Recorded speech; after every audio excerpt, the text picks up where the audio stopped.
Questa sera si può parlare di una sorta di summit tra il mondo religioso, economico e sociale, dove l'economia, soprattutto in questo periodo, diventa un collante fondamentale per andare avanti.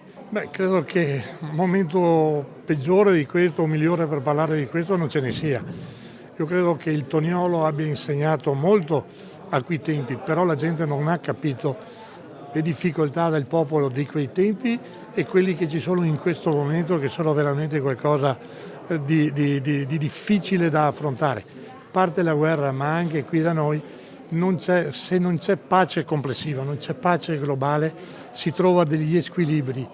I poveri sempre più in difficoltà e i ricchi naturalmente che sguazzano in quello che sono le difficoltà dei poveri. Questa è la situazione che oggigiorno viviamo. Ma quando c'è un equilibrio nel mondo economico, nella società, tra l'impresa e chi lavora dentro l'impresa. E questo direi è un termometro che misura la capacità dell'imprenditore nel lavorare con i propri collaboratori per uno sviluppo generale, non solo dell'impresa, ma anche di chi ti sta attorno.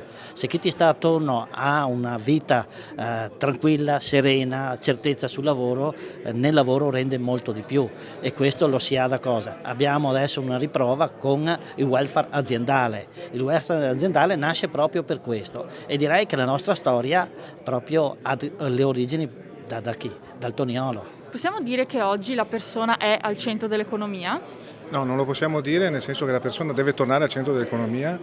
C'è una situazione in cui l'economia è imperversa, la finanza è imperversa e non c'è la valorizzazione della persona, della dignità della persona, della dignità del lavoro. Sì, la figura del Toniolo è una figura centrale nel Novecento che a Pieve di Soligo ha determinato comunque un grandissimo sviluppo con la sua influenza, perché tantissime persone che hanno assunto ruoli politici lo hanno messo al centro della loro iniziativa. È un piacere riscoprire che l'Italia intera riscopre quelli che sono gli scritti in questo periodo, soprattutto economici, relativi alla cooperazione che il Beato Toniolo ha fatto nel momento in cui era un economista a Pisa.